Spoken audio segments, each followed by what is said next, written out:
Welcome to Online Learning Center of Electric Loco Shed Ludhiana, where we will be studying about WAG9 locomotives, different equipments, troubleshooting, etc. Through the videos presented by ELS Ludhiana, we will be studying auxiliary converter, vehicle control unit, earth fault monitoring, fault diagnostic, traction converter, harmonic filter, burr current, battery voltage, trafo oil pressure not okay, earth fault auxiliary circuit, TM speed and temperature sensor, pantograph electrical control circuit, catenary voltage and control contactors of locomotive circuit. तो हर एक topic की एक video तैयार की गई है जिसमें उस टॉपिक के रिलेटेड सर्किट डायग्राम्स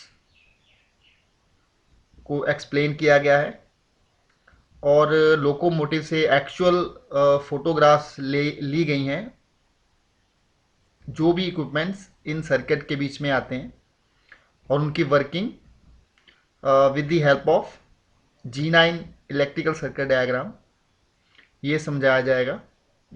तो हर एक टॉपिक के लिए एक एक वीडियो तैयार की गई है जो कि इस लर्निंग सेंटर पे मिल सकती है। तो इस वीडियो में मैं ऑक्सिलरी कन्वर्टर्स के बारे में बताऊंगा। लोको में 3 ऑक्सिलरी कन्वर्टर्स लगे होते हैं। तो ऑक्सिलरी कन्वर्टर्स का काम क्या है, ये जो जितने भी ऑक्सिलरी मोटर्स लगी रहती हैं उनको रन करने के लिए 3 फेज सप्लाई जो है वो ये ऑक्सिलरी कन्वर्टर्स बनाते हैं। तो टोटल 3 ऑक्सिलरी कन्वर्टर्स होते हैं, 1 2 3। तो इसकी जो इनपुट सप्लाई है वो मेन ट्रांसफार्मर की ऑक्सिलरी वाइंडिंग से आती है और ये तीनों में पैरेलली डिवाइड हो जाती है। जैसे इस डायग्राम में दिखाऊंगा मैं कि ये मेन ट्रांसफार्मर, ठीक है, ये 25 kVi, ये VCB, ये मेन ट्रांसफार्मर की ये ऑक्सिलरी वाइंडिंग है। तो ये यहाँ पे तीनों बर के अंदर ये जा रही है। ये बर 1 है, ये बर 2 और बर 3। तो बेसिकली 2 बॉक्सेस रहते हैं, एक ऑक्सिलरी बॉक्स नंबर 1 और ऑक्सिलरी बॉक्स नंबर 2। बॉक्स 1 में ऑक्सिलरी कन्वर्टर 1 रहता है और बॉक्स 2 में ऑक्सिलरी कन्वर्टर 2 और 3 रहता है।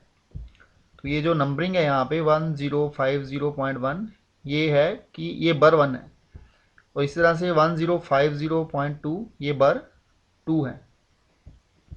तो बेसिकली ये 3 पार्ट होते हैं इसमें एक कन्वर्टर में। अगर मैं ऑक्सिलरी कन्वर्टर 1 की बात करूँ तो ये इनपुट फ्यूज़ हो गया, ये जैसे इसका बर 2 का इनपुट फ्यूज़ ये 40/2 और ये बर 3 का इनपुट फ्यूज़ 40/3।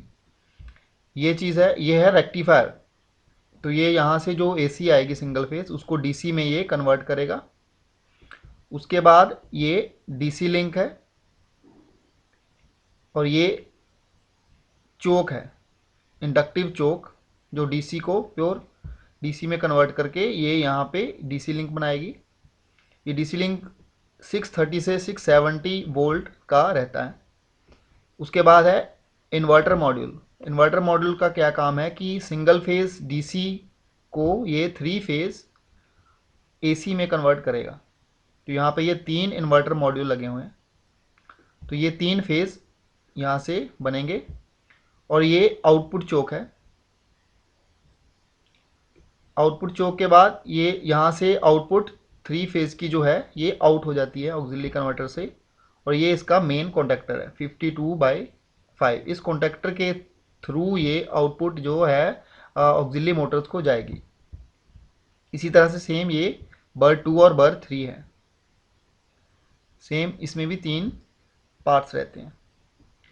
यहाँ पे बताना चाहूँगा ये जो हर एक ऑक्सिलरी कन्वर्टर का अपना एक आउटपुट कनेक्टर होता है। जैसे 52/5 ये बर 1 का है, ये HB1 पैनल में रहता है।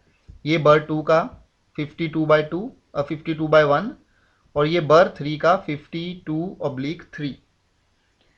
और ये जो बीच में 52/2 है, ये जब बर बर 3 आइसोलेट हो जाएगा तो ये बर 2 पे लोड चला जाता है इसका, तो ये कॉन्डक्टर जो है वो क्लोज हो जाता है। ये जो 1 और 2 और 3 है, ये तीनों कॉन्डक्टर बर बॉक्स के अंदर ही हैं, जैसे इस डायग्राम में भी शो हो रहा है, जो बॉक्स के अंदर है। आगे भी मैं दिखाऊंगा डायग्राम में। तो यहाँ पे हर एक ऑक्सिलरी कन्वर्टर के पास अपना अपना डिफाइंड लोड है। अगर तीनों बर काम में रहेंगे तो हर एक बर के पीछे अपना अपना लोड है। आगे मैं डायग्राम को बढ़ाऊंगा तो ये देखिए, ये उसी का पोर्शन आगे मैंने एक्सटेंड किया है। यहाँ तक तो हम पीछे डायग्राम में देख चुके हैं। इसके बाद क्या है, ये बर 1 का लोड, दोनों OCBs, ये आगे मैं डिटेल में और बताऊंगा कि कौन से बर पे कौन सा लोड है।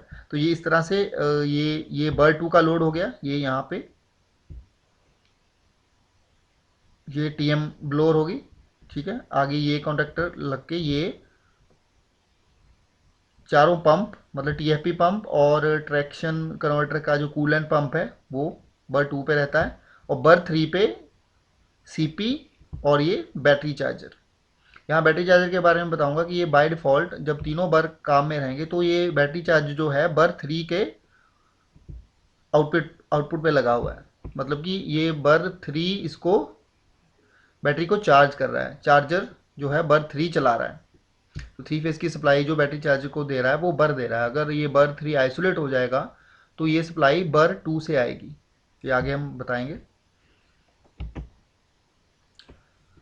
ये डायग्राम शो कर रही है, ये बर बॉक्स 1 है, ये मतलब ऑक्सिलरी कन्वर्टर 1 इस तरह से दिखता है। ये CGL मेक का मैं यहाँ पे फॉर रेफरेंस के लिए दिखा रहा हूँ। तो इसमें ये 3 चैम्बर हो गए इधर। ये है रेक्टिफायर मॉड्यूल, ये इन्वर्टर मॉड्यूल,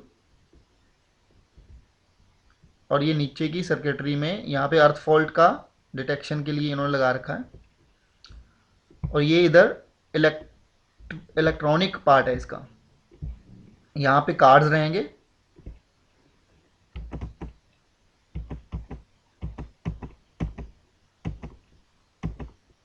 ये जो इलेक्ट्रॉनिक पार्ट है, यहाँ पे ये रैक रहता है, इसमें डिफरेंट डिफरेंट कार्ड्स रहते हैं, जैसे प्रोसेसर कार्ड हो गया बर का, और इन्वर्टर कार्ड हो गया, रेक्टिफायर कार्ड हो गया, ठीक है। और ये बैटरी सप्लाई हो गई इस रैक के लिए।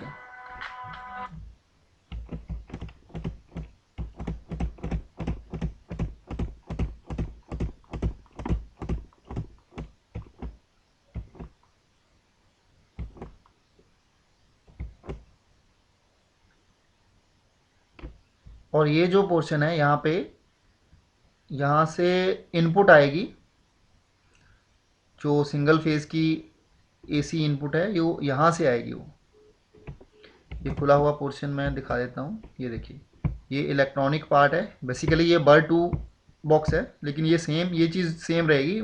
यहाँ बर वन में, बॉक्स 1 में एक ही रैक होगा, ये बॉक्स 2 में 2 रैक। ये इनपुट पोर्शन है, यहाँ पे इनपुट फ्यूज लगे हुए हैं, ये देखिए, ये जो है ये इनपुट पोर्शन है, ये इनपुट फ्यूज रहेंगे। बर 1 में ये एक रहेगा, ये बर 2 का दिखा रहा हूँ मैं, ये 2 फ्यूज लगे हुए हैं इसमें, और ये इधर इनपुट जा रही है फ्यूज के थ्रू होते हुए इधर आएगी। इसी तरह से ये बर 2 बॉक्स, ये जो ऊपर है ये DC लिंक, क्योंकि इसमें भी DC लिंक होता है तो चार्जिंग उसकी यहाँ पे ये शो करेगा, जब ये ग्लो करती रहेंगे जब DC लिंक पूरा चार्ज होगा।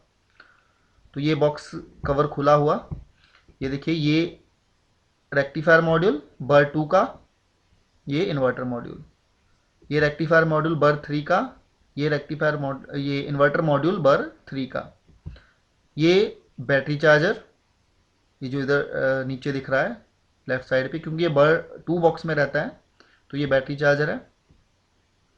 ये जो कॉन्टैक्टर हैं 52/1 2 3, ये इन्वर्टर मॉड्यूल इसमें एक है, इसी के अंदर 3 फेज़ बन रहे हैं। इसको और मैं आगे दिखाता हूँ। हाँ, ये मैं बताना चाहूँगा कि ये HB2 पैनल के नीचे ये जो इनकमिंग आ रही है मेन ट्रांसफार्मर की ऑक्सिलरी वाइंडिंग से, वो यहाँ पे आ रही है। तो यहीं पे एक RC नेटवर्क ही लगा हुआ है और ये करंट सेंसर लगे हुए हैं जो बर्क करंट को मेज़र करते हैं। तो ये इस तरह से ये 1103 केबल है, ये 1117 है। तो ये पूरा ये लूप इस तरह से क्लोज लूप बनेगा। ये मान सकते हैं कि ये इन सीटी है, ये आउट सीटी है। ये HB पैनल के नीचे इस तरह से ये यहाँ से ये जो इस सीटी की मॉनिटरिंग हो रही है वो SR के अंदर हो रही है, SR1 SR2 को जा रही है यहाँ से।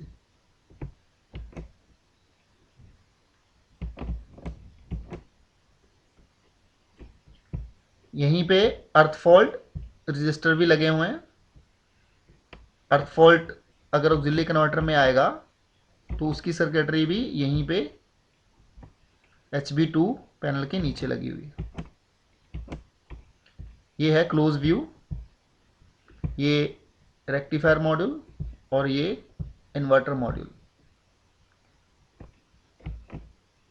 ये जो कॉन्टैक्टर की बात कर रहा था, ये कॉन्टैक्टर का क्लोज व्यू है। ये 52/1, 52/2, 52/3 ये बर बॉक्स के अंदर ही रहेंगे। ये है इलेक्ट्रॉनिक पार्ट। ये जो फाइबर ऑप्टिक केबल आ रही हैं ये VCU से आ रही हैं। ये VCU 2 से आएगी बर 2 की और VCU 1 से आएगी बर 3 के लिए। तो इसमें ये डिफरेंट कार्ड्स हैं। जैसे ये पहला कार्ड है, ये पावर सप्लाई कार्ड है, ये प्रोसेसर कार्ड है, ये इन्वर्टर कार्ड है, ये वाला जो बड़े वाला है, ये रेक्टिफायर कार्ड है, मतलब रेक्टिफायर को कंट्रोल कराने के लिए, ये इन्वर्टर को कंट्रोल कराने के लिए जो इन्वर्टर मॉड्यूल लगे हुए हैं, और ये ओवरऑल प्रोसेसर है जिसको CCPU भी बोलते हैं, और ये पावर सप्लाई कार्ड है। सेम यहाँ पे भी इसी तरह से, लेकिन ये बर 2 है तो इसमें बर 2 का प्रोसेसर जो है इसमें अलग सॉफ्टवेयर रहेगा। ये बर 3 का प्रोसेसर है, इसमें अलग सॉफ्टवेयर रहेगा। ये कूलिंग के लिए यहाँ पे फैन ट्रे लगी हुई है।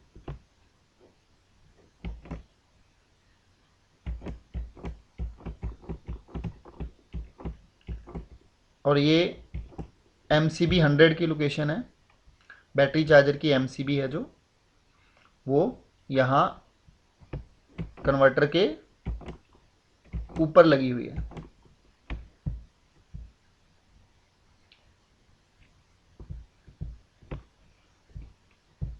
ये जो है यहाँ पे ये बेसिकली ये पुराना वर्जन का डायग्राम है।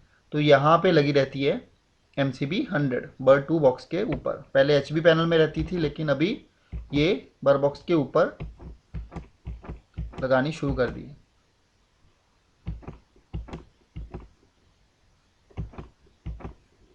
नेक्स्ट ये मैं बताऊंगा 415/110 volt single phase AC circuit. तो वो तो ऑक्सिलरी कन्वर्टर था। ऑक्सिलरी कन्वर्टर जो ऑक्सिलरी मोटर्स की 3 फेज सप्लाई देता है, उसके अलावा हमें मशीन रूम ब्लोअर और मशीन रूम स्क्वेंच ब्लोअर के लिए सिंगल फेज की सप्लाई आती है 415 वोल्ट की। और उसी तरह से कैब के फ़ैन चलाने के लिए और जो कैब में हीटर के ब्लोअर लगे हुए हैं वो चलाने के लिए 110 वोल्ट की सप्लाई AC सिंगल फेज चाहिए। तो वो कहाँ से आती है? ये जो 1000 वोल्ट की सप्लाई ऑक्सिलरी कन्वर्टर के लिए आती है मेन ट्रांसफार्मर से, ऑक्सिलरी वाइंडिंग से। वहीं से सप्लाई उठा के एक ट्रांसफार्मर लगा हुआ है HB1 पैनल के नीचे, जिसको ऑक्सिलरी ट्रांसफार्मर 1415/110 वोल्ट भी बोलते हैं। तो वहीं से HB2 पैनल से, जो अभी मैंने दिखाया आपको, HB2 पैनल के नीचे ये जो सप्लाई आ रही है ट्रांसफार्मर से, यहीं से इसके पीछे ये देखिए, ये जो है ये CT के आउटपुट, यहीं से दो केबल्स निकलती हैं। वो HB1 पैनल में ये दो केबल्स निकलती हैं, ये HB1 पैनल में जाती हैं, वहाँ पे ट्रांसफार्मर के प्राइमरी पे जा रही हैं। जैसे ये है वो ट्रांसफार्मर की प्राइमरी, ये 1000 वोल्ट वाली, और इसके सेकेंडरी पे हमें दो तरह की वोल्ट मिलती है, 415 वोल्ट और 110 वोल्ट AC। और 415 वोल्ट वाली ये लाइन जो है, ये देखिए, ये ऊपर मशीन रूम ब्लोअर और उसकी स्क्वेंज ब्लोअर के लिए जा रही है। इसी तरह से 110 वोल्ट की जो सप्लाई है वो देखिए, ये क्रू फैन के लिए गई, और ये जो ब्लोअर है, ब्लोअर मोटर लगी हुई है कैब हीटर के अंदर, उसमें गई। इसी तरह से 415 वोल्ट गई है हीटर एलिमेंट के लिए। ये देखिए, ये 415 वोल्ट यहाँ से ये हीटर के लिए गई, और ये यहाँ पे अर्थ फॉल्ट रिले लगी हुई है इस सर्किट के लिए। मतलब अगर यहाँ किसी भी सर्किट में, या तो मशीन रूम ब्लोअर में, उसके स्क्वेंज ब्लोअर में, या फिर किसी फैन में या हीटर में कोई अर्थ आ जाएगा, तो ये वाली अर्थ फॉल्ट रिले, इसके बारे में अलग से मैंने वीडियो बनाई हुई है, उसमें हम इसकी वर्किंग देखेंगे कैसे होती है। तो यहाँ पे ये जो है, हर एक ये 110 वोल्ट के लिए यहाँ पे ये जो single phase cab crew fan के लिए एक MCB लगी हुई है कॉमन, चारों फैन के लिए। इसी तरह से हीटर के लिए, हीटर एलिमेंट के लिए कॉमन MCB लगी हुई है, और इसी तरह से ब्लोअर हीटर के लिए एक MCB कॉमन लगी हुई है। तो ये यहाँ से जो 415 की सप्लाई है, ये मशीन रूम ब्लोअर को स्प्लिट फेज करके दी गई है।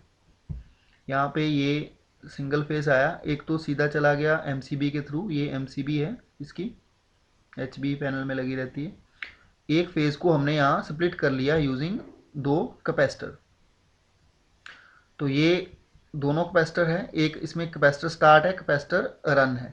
ये मोटर जो एक्चुअली है कैपेसिटर स्टार्ट कैपेसिटर रन है। तो इसमें क्या है, जैसे हम VCB क्लोज करेंगे पहले, तो ये दोनों कैपेसिटर काम में रहेंगे, क्योंकि ये जो इंटरलॉक है ये क्लोज है।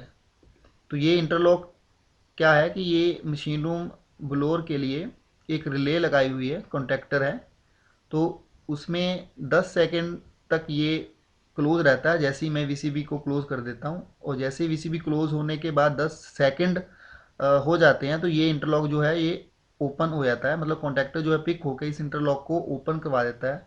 तो इसमें क्या होगा, ये वाला कैपेसिटर जो है वो सर्किट से निकल जाएगा, और इसी कैपेसिटर से फिर ये रन करेगी। मतलब स्टार्टिंग के लिए ये दोनों कैपेसिटर रोल में रहेंगे, ठीक है। स्टार्ट दोनों कैपेसिटर की पैरेलल में रखे गए हैं, तो 69 का रहता है ये, एक 22 का है और एक 47 का है। तो पहले 47 और 22 दोनों पैरेलल में लग के 69 माइक्रोफैरड का कैपेसिटर ये काम करते हैं। उसके बाद ये वाला जो हट जाता है, फिर इसी से ये चलती है।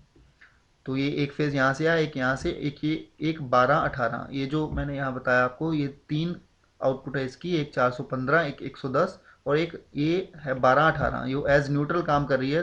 और ये हर एक जगह पे, ये हर एक सर्किट में ये घूम रही है। तो इस तरह से ये चलती है। इसी ये मशीन रूम ब्लोअर 1 थी, ये मशीन रूम ब्लोअर 2 है। अभी ये इसकी स्क्वेंज ब्लोअर है। ये सिंपली कैपेसिटर रन मोटर है। तो इसमें जो फेस स्प्लिट किया है, एक फेस सीधा MCB से आया, दूसरे को सिंपल एक स्प्लिट एक 180 डिग्री का फेस शिफ्ट दिया एक कैपेसिटर से, और तीसरा ये 12-18। तो इस तरह से ये चल रहा है। अब ये मैं दिखा रहा हूँ कि ये जो कैपेसिटर की बात कर रहा हूँ मैं MRB के लिए, वो कहाँ पे हैं।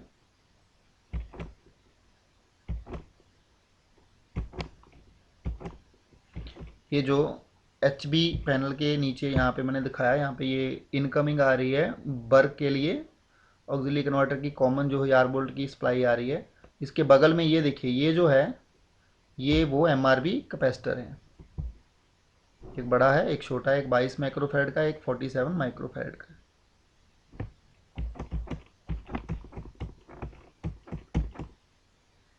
तो इस तरह से ये 415 110 वोल्ट सिंगल फेज सर्किट काम करेगा।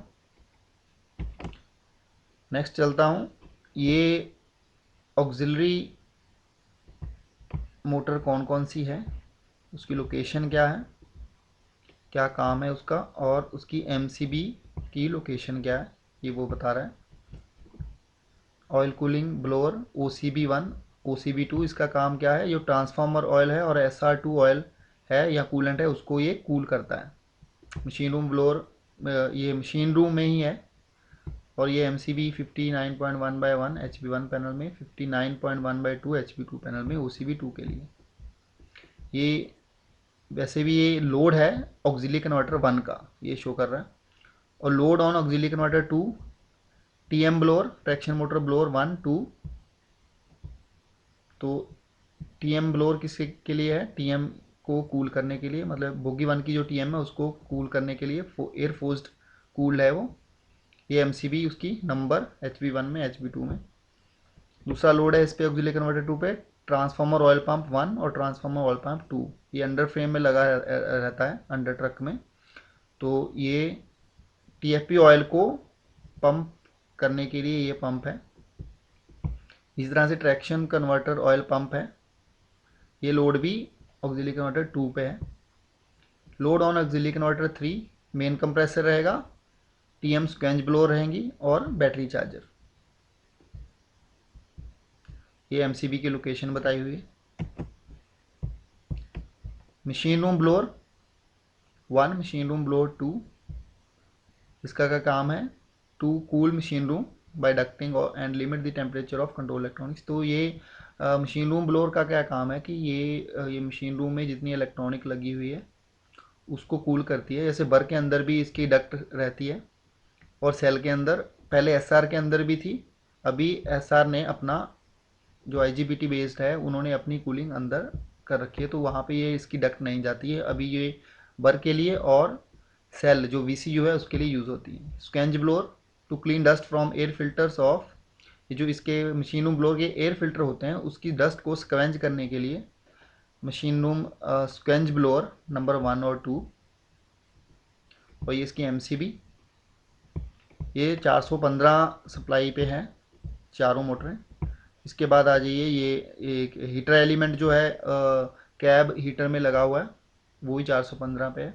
110 volt cab ventilation, cab crew fan है जो 4 नंबर के, एक कैब में 2, वो लोड 110 का है। और जो हीटर यूनिट है उसमें ब्लोअर जो लगा हुआ है हवा फेंकने के लिए वो भी 110 वोल्ट का। ये MCB नंबर और लोकेशन। ये लोड शेयरिंग, लोड शेयरिंग क्या है कि मान लीजिए अब तीनों ऑक्सिलरी कन्वर्टर जब काम में रहेंगे तो अपना अपना लोड वो लेंगे। लेकिन जब मान लीजिए कोई ऑक्सिलरी कन्वर्टर आइसोलेट हो गया तो मेरा जो लोको है तब भी काम करता रहेगा, क्योंकि तब क्या होगा, ऑक्सिलरी कन्वर्टर का जो लोड है तीनों का तो वो आपस में शेयर हो जाता है जब तीनों में से एक भी ऑक्सिलरी कन्वर्टर आइसोलेट हो जाएगा। तो इस तरह से ऑक्सिलरी कन्वर्टर 1 अगर आइसोलेट हो जाएगा तो ऑक्सिलरी कन्वर्टर 2 पे कौन सा लोड आ जाएगा, OCB दोनों, ट्रैक्शन मोटर ब्लोअर और उसके स्क्वेंज ब्लोअर। और ऑक्सिलरी कन्वर्टर 3 पे कौन सा लोड रहेगा, CP1 2 main CP, transformer pump 1 2 और कन्वर्टर पंप 1 2 और बैटरी चार्जर। तो जो ऑक्सिलरी कन्वर्टर 1 का लोड था वो लोड ऑक्सिलरी कन्वर्टर 2 पे चला गया अगर ये ऑक्सिलरी कन्वर्टर 1 आइसोलेट हो जाए। इसी तरह से अगर ऑक्सिलरी कन्वर्टर 2 आइसोलेट हो जाएगा तो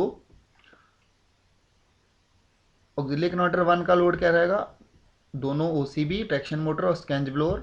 और ऑक्सिलरी कन्वर्टर 3 का लोड दोनों CP, ट्रांसफार्मर पंप और कन्वर्टर पंप और बैटरी चार्जर। मतलब जो ऑक्सिलरी कन्वर्टर 2 का लोड था वो ऑक्सिलरी कन्वर्टर 3 पे आ गया।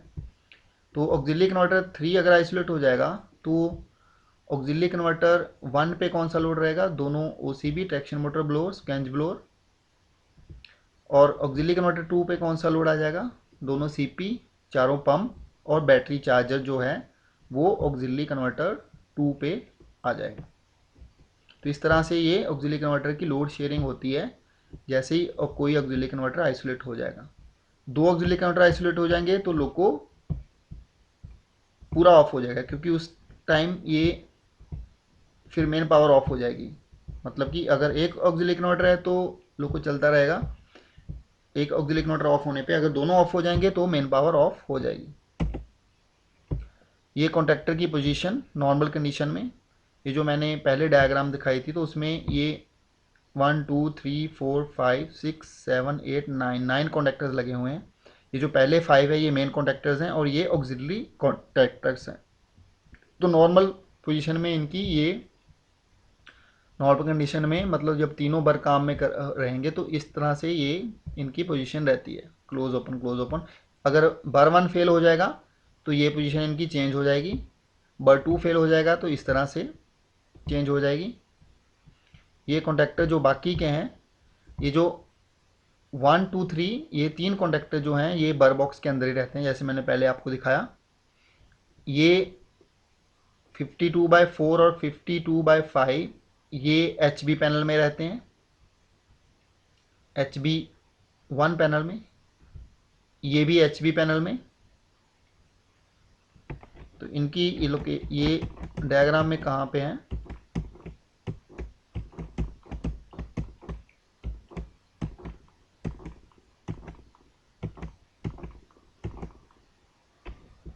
ये देखिए ये मेन कंडक्टर हैं 52/1 2 3 4 और 5। उसमें से ये 1 2 3 जो है ये बॉक्स के अंदर हैं, बाकी के सारे बाहर हैं। तो ये जो बाकी के कंडक्टर हैं इस तरह से, यहाँ पे ऐसे मैं बताना चाहूँगा कि मान लीजिए बर 2 आइसोलेट हो गया, बर 2 आइसोलेट हो गया तो मतलब ये वाला कॉन्टेक्टर जो है यहाँ से हट जाएगा, ये जो यहाँ इस पे सप्लाई दे रहा था। तो उस केस में क्या होगा, फिर बर 3 पे लोड आ जाएगा तो बर 3 का ये कॉन्टेक्टर तो क्लोज ही रहेगा, उसके बाद ये भी क्लोज हो जाएगा और ये भी क्लोज हो जाएगा। तो ये जो लोड है ये बर 2 का जो है ये वाला और ये वाला, यहाँ से ये कॉन्टेक्टर क्लोज हो जाएगा और इस पे आ जाएगा वो। ठीक है, इस तरह से ये ओपनिंग क्लोजिंग जो है ये सॉफ्टवेयर के थ्रू कंट्रोल है, ये इनकी सॉफ्टवेयर के थ्रू कंट्रोल है। ये सॉफ्टवेयर बर कंट्रोल करता है, बर के अंदर जो सॉफ्टवेयर है ये कॉन्टैक्टर का ओपनिंग क्लोजिंग जो है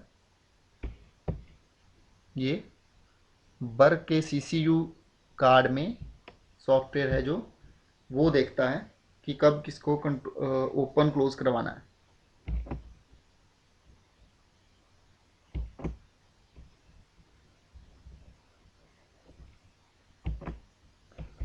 ये मशीन रूम लेआउट यहाँ पे मैं दिखाऊंगा, जैसे बर 1 बर 2 बर 3 कहाँ कहाँ पे है।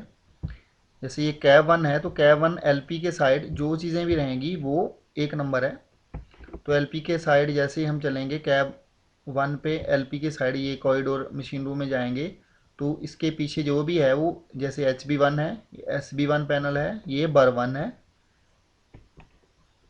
SB1 के आगे बर 1, फिर मशीन रूम ब्लोअर 1 आ गया, फिर इसकी SCMB TM SC machine room blower, ये traction converter 1, oil cooling unit 1 OCB 1, उसके बाद ये न्यूमेटिक पैनल है उसके ऊपर VCD यूनिट लगा हुआ है, ये MCPA है, और ये MVMT मतलब TM ब्लोअर नंबर 2। ये अब नंबर 2 क्यों है, नंबर 2 इसलिए क्योंकि ये बोगी 2 जो है ये कैब 2 के नीचे है, बाकी सारी जो आइटम्स है 1 नंबर है, ये 2 होगी, और यहाँ पे इस साइड पे ये 1 नंबर रहेगी। अब अगर मैं कैब 2 LP साइड से पीछे जाऊँगा तो ये मशीन रूम ये सॉरी ये MR है मेन रेजरवायर, और ये HB2 पैनल SB2 पैनल बर 2। ये यहाँ पे थोड़ी मिस्टेक है, ये जो सेल है जो VCU है वो SB2 के नीचे रहेगा। ये बर 2 आ गया, ये machine room blower number 2 SC machine room blower 2 traction converter 2, ये ऑयल कूलिंग यूनिट OCB2, ये हार्मोनिक फिल्टर। ये मतलब यहाँ पे ये न्यूमेटिक पैनल रहता है कैब 1 के पीछे जाएंगे अगर तो उसी प्लेस पे ये हार्मोनिक फिल्टर है, FB क्यूबिकल भी बोलते हैं इसको। और ये MVMT1 मतलब TMB1 जो है ये इस साइड है, कैब 1 के नीचे बोगी 1 है तो ये TM ब्लोअर इस साइड है। नेक्स्ट ये कूलिंग कंसेप्ट है, लोग जैसे मैं पहले बताया कि ये ट्रांसफार्मर ऑयल को कूल करने ये के लिए जो उसकी कूलिंग चाहिए, प्लस टीएम को कूल करने के लिए ट्रैक्शन मोटर ब्लोअर लगे हुए हैं, इसी तरह से मशीन रूम ब्लोअर। तो ये ट्रांसफार्मर जैसे ये है, ये मेरा ये रेडिएटर है, ये ओसीबी है, ओसीबी के नीचे रेडिएटर लगा हुआ है। रेडिएटर वन ये कन्वर्टर के कूलेंट को या कन्वर्टर के ऑयल को कूल करने के लिए, ये हवा ऊपर से लेगा छत से, ऑयल कूलिंग यूनिट जो है ओसीबी, ये रेडिएटर के थ्रू इस तरह से ये नीचे को हवा फिर फेंकेगा। तो इस तरह से ये कूलिंग सर्कल साइकिल जो है इस तरह से चलेगा। ये 1 नंबर था, ये 2 नंबर है। तो ये रेडिएटर के 2 पोर्शन है, ऊपर वाला जो है वो रेडिएटर वन बोलते हैं इसको, वो कन्वर्टर के लिए है। ये बीच में ये इनके यहाँ पे अलग अलग हैं ये बीच में इनके, और ये सेपरेट है दोनों। ये ट्रांसफार्मर का नीचे वाला जो पोर्शन है रेडिएटर का, वो ट्रांसफार्मर ऑयल के लिए है। तो ये इस तरह से इन यहाँ से पंप इन करके ये ट्रांसफार्मर से घूमता हुआ फिर ये इधर आ जाएगा। ट्रांसफार्मर के 2 चैम्बर हैं, ये 1 नंबर चैम्बर है, ये 2 नंबर चैम्बर है। इसी तरह से ये रेडिएटर नंबर 2 मतलब OCB2 का जो है वो ये है। ये कन्वर्टर पंप लगा हुआ है, ये SR के अंदर ही लगा हुआ है। ये ट्रांसफार्मर पंप ये नीचे ट्रांसफार्मर के पास। इस तरह से TM ब्लोअर जो है वो ये TM ब्लोअर 1 है जो TM1 को, TM2 को, TM3 को एयर कूल करेगा। इस तरह से ये TM ब्लोअर जो है ये बाहर की हवा लेता है, साइड पे फिल्टर लगे रहते हैं, और ये नीचे को फिर फेंकता है TM के जो नेट रहते हैं उसके थ्रू। इस तरह से ये कूलिंग कंसेप्ट है।